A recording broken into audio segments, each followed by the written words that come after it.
آج بھی بہت ساری باتیں تھیں دماغ میں، لیکن جب ابھی اتفاق ہے تھوڑی دیر پہلے یہ بات ہو رہی تھی تو ہم نے سوچا کہ کیوں نہ اس ٹاپک کو آج ڈسکس کیا جائے اور اس پہ بات کی جائے۔ ایک عجیب سی بات ہے، ایک صاحب تھے، نماز پڑھ رہے تھے، مولانا صاحب نماز پڑھا رہے تھے، غلطی سے مولانا صاحب نے 3 رکعت پڑھائیں اور سلام پھیر لیا۔ تو وہ صاحب آئے اور انہوں نے آ کے کہا کہ مولانا صاحب آج آپ نے 3 رکعت پڑھائی ہیں۔ تو انہوں نے کہا بھائی میں نے تو 4 ہی پڑھائی ہیں، آپ کیسے کہہ سکتے ہیں میں نے 3 پڑھائی؟ تو کہتے نہیں، دراصل میری 4 دکانیں ہیں تو میں ہر رکعت میں اپنی ایک دکان کا حساب کرتا ہوں، سو میری ایک دکان کا حساب رہ گیا۔ سو یہ والا جو مسئلہ ہے یہ بڑا امپورٹنٹ ہے۔ آج ہم سب یہ بات کرتے ہیں کہ وہ جو محبت ہے، وہ جو چاہت ہے، وہ کس طرح سے کم ہوتی ہے یا ہماری دعاؤں میں اتنا اثر کیوں نہیں ہوتا؟ تو اوبیسلی ہمارے پاس یہاں پہ ہمارے جو علماء کرام ہیں ان کا پینل موجود ہے، ہم ان کی طرف چلتے ہیں، ان سے جانتے ہیں اس کے بارے میں سارا کچھ۔ آئیے۔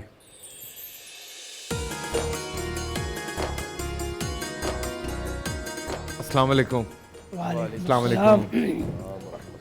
بڑا ایک اہم سا سوال تھا، آپ نے سنا ہوگا، میں ابھی بات کر رہا تھا۔ سو یہ ایک چھوٹی سی بات ہے، ہمارے ماشاءاللہ سبھی علماء کرام یہاں موجود ہیں۔ ایک بڑا مسئلہ ہوتا ہے یہ نارملی، مفتی صاحب آپ سے شروع کرتے ہیں۔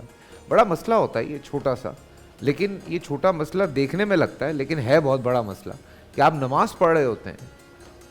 ان لوگوں کی تو خیر میں کیا ہی بات کروں جو خود سے حساب کتاب کر رہے ہوتے ہیں، ان کو تو اللہ معاف کرے، لیکن جو نہ چاہتے ہوئے بھی جن کے دماغ میں وسوسے آ رہے ہوتے ہیں، خیالات آ رہے ہوتے ہیں، فلیش بیکس چل رہے ہوتے ہیں، باتیں آ رہی ہوتی ہیں، کیا پکانا ہے، کیا نہیں پکانا ہے، آج کیا کرنا ہے، یہ ساری باتیں حالانکہ وہ اپنے آپ کو روک رہے ہوتے ہیں لیکن اس کے باوجود بھی وہ دماغ میں چل رہی ہوتی ہیں۔ یہ کیا وجوہات ہیں ان کے پیچھے؟ بسم اللہ الرحمن الرحیم۔ نماز اللہ کی عبادت ہے، بے شک، اور یہ وہ عبادت ہے کہ جس میں بہت سارے حلال کام بھی ہم چھوڑ دیتے ہیں۔ اور یہ عبادت کیسے کرنی چاہیے؟ آقا کریم صلی اللہ علیہ وآلہ وصحبہ وبارک وسلم نے فرمایا کہ تم اللہ کی عبادت اس طرح کرو جس طرح تم خدا کو دیکھ رہے ہو۔ ان تعبد اللہ کأنک تراہ فإن لم تکن تراہ فإنہ یراک۔ اور اگر یہ نہیں کر سکتے تو کم از کم یہ کرو کہ رب تمہیں دیکھ رہا ہے۔ سبحان اللہ۔ آج ہمارا المیہ یہ ہے کہ ہم عبادت رب کی کرتے ہیں، لیکن وہ عبادت بھی ہم گنتی کی کرتے ہیں، ایک، اور دوسرا یہ کہ اس عبادت میں بھی ہمارا من نہیں لگ رہا ہوتا۔ کاش کہ ہم خالق کو خالق جانیں، اس کو مالک جانیں، اس کو مالک جان کر اپنے آپ کو حقیر سمجھ کر جب اللہ کی بارگاہ میں اپنے آپ کو پیش کریں تو وہ رب ہے جس نے ہمیں پیدا کیا، اور پیدائش کا مقصد کیا ہے؟ خود قرآن مجید فرقان حمید نے یہ بات ارشاد فرمائی ہے، وَمَا خَلَقْتُ الْجِنَّ وَالْإِنسَ إِلَّا لِيَعْبُدُونَ۔ ہم نے جنوں اور انسانوں کو نہیں خلق کیا مگر اپنی عبادت کے لیے۔ تو میرا، آپ کی اور پوری کائنات میں جو انسانوں کی تخلیق ہے اس کا مقصد رب کی عبادت ہے۔ تو جب رب کی عبادت مقصد ٹھہرا ہے تو ہمارا مقصد دکان چلانا نہیں ہے، ہمارا مقصد جو ہے وہ دنیاوی کام کرنا نہیں ہے، یہ ضروریات ہیں ہماری، اور اگر ہم ان کو صحیح طرح سے ادا کریں تو کاروبار بھی عبادت ہے۔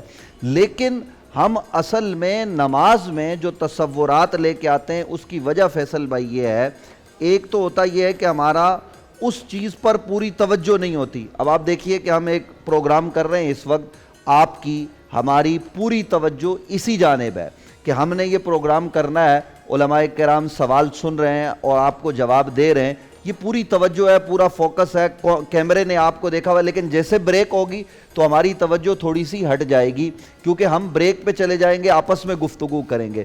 تو نماز ایسی عبادت ہے جس میں پوری توجہ ہونی چاہیے کہ ہم کیا کر رہے ہیں۔ جب بندہ اللہ کی بارگاہ میں کھڑا ہو کے یہ کہتا ہے کہ میں اب نماز کی نیت کرنے لگا ہوں، اس رب کے سامنے جو الہ ہے، جو وحدہ لا شریک ہے، عبادت اسی کی ہے۔ جب کہتا ہے اللہ اکبر تو تصور یہ ہو کہ اللہ سب سے بڑا ہے، پھر اس کے بعد وہ اللہ کی جب تعریف کرتا ہے پھر کہتا ہے الحمدللہ رب العالمین الرحمن الرحیم مالک یوم الدین۔